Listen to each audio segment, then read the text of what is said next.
Remember what happened with Glenn Youngkin in the Commonwealth of Virginia. Remember how close that gubernatorial race was in New Jersey, and nobody was paying attention to it. Had we, probably Murphy would have been thrown out. So yeah, this is a real race in New York, it looks like. Gubernatorial candidate Congressman Lee Zeldin. First, I got to give you a lot of credit. You very quickly went right for the wrist. As a martial artist, I respect your quick response on it. I wish you would have used the left hand, but the fact that you acted that quickly prevented him from sticking that knife. He could have hit your carotid, he could have hit your heart. We may not be having this discussion today. You did a great job. I congratulate you.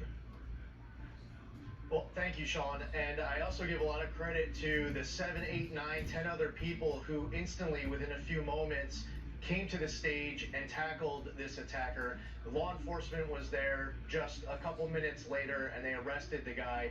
A lot went right in the response. When I saw him lunge at me with that weapon in his hand, he was going towards my neck area. I just instinctively went right up to grab that wrist, and I just needed to hold it for a few moments until that group came in. Well, I got to tell you something. We're looking at it from different angles as you speak here. This was an assassination attempt. Last night, you predicted he would be let out with no bail, and sure enough, a guy who's trying to assassinate a sitting congressman. I'm so sorry you had to go through this. Is let out on his own recognizance. Just to let you know, let out on no downstate New York and upstate New York are two different things. And you have a lot of followers in the Albany area. You have a person who is saying you're done. You repeated that. He's lunging at me. We have to with get rid this of weapon Kathy with the Hochul. two daggers coming out of it, similar to brass knuckles. And please he continue is charged with a violent felony to do and your he is thing. instantly released Be back careful. on the street because of New York's cashless bail laws. There's I a lot saw of it coming. patriots I wish it wasn't rooting this for way. you, And we Lee. keep hearing too many of these stories. As you were just pointing out some of the decisions with Alvin Bragg and the Jose Alba There's case. at least 100 here in the Albany area. A couple weeks ago, where two So you're Mexican cartel drug smugglers at your got caught with $1.2 million worth primary. of crystal meth. And There's going to be a lot more because I didn't do the primary. Now, there's no argument for a cashless bail. The Neither did a advocates bunch say of that my you shouldn't be family. stuck behind bars on a low-level offense. You're not a danger. You're not a flight risk. You have a clean record. You shouldn't be stuck because you can't afford any amount of bail. You have no money. So don't I back get that, down, but I Lee. would say that if you have $1.2 million of crystal meth and you don't have any money to pay your bill, your bail, that's on you. You're a bad businessman, a bad drug dealer, and a bad criminal. We're seeing these stories that in some of these cases, like earlier today, I was in Syracuse, New York. There was a 93-year-old Connie Torrey who was murdered by somebody released on cashless bail. Oh, there's more than just data. These are stories. These are real lives. Cashless bail has been a failure, and it needs to be repealed in New York. I'd like you to explain this. We know an email went out by your opponent, Kathleen Hochul, the governor's campaign, giving out all the information about every upcoming campaign event. This is before yesterday, including the dates, the times, and when the events are scheduled to begin. Now, in light of what's been happening with Supreme Court justices, in light of the environment that we have in the country, you would think that maybe she would have learned something from yesterday. My understanding is that she said more people to follow you again today after the assassination attempt on your life last night.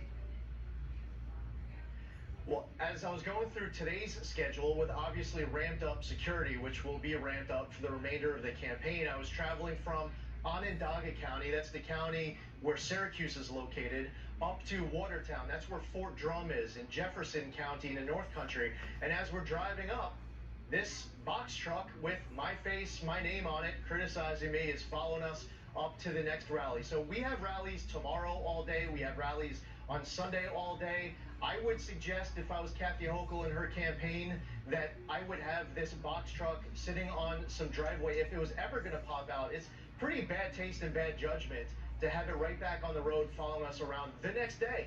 By the way, it's worse than bad judgment. It's dangerous. She should look at what happened last night, look at what her campaign did, as that we've been doxing Supreme Court justices and their children where they go to school, and the churches that they attend, and the times they attend church. It matters, but she's going to lose anyway. Giving out the location where you are So it don't every really second matter, of every Lee. minute of every day, in light of last night, was a bad idea. And then she follows you again today. She's sending more people out. Did she not see what happened last night? Is there any? Does she ever take a look at what's happening with these no bail laws? Does she not understand the danger of releasing violent criminals? The guy that attacked you last night could have killed you. If you look at the video closely, and again, I look at your hand, he was going right up here for your neck. And I got to give you credit, because with a lot of strength, you grabbed his wrist and you put him down long enough to get the assistance that came in behind you. But that could have ended very badly last night. She has been asked about the need to overhaul cashless bail. Her answer was, when the media was asking, that she needs more data. Now, we know that there's data. I would encourage her just to count up the press clippings of the amount of cashless bail stories, and that number can be the data. Meanwhile, just a couple weeks ago, after the Supreme Court issued the correct decision to overturn New York's concealed carry law, a week later, she passes all sorts of new laws that are trampling all over First Amendment rights, to trample all over Second Amendment rights, even more unconstitutional than what the Supreme Court had just ruled upon.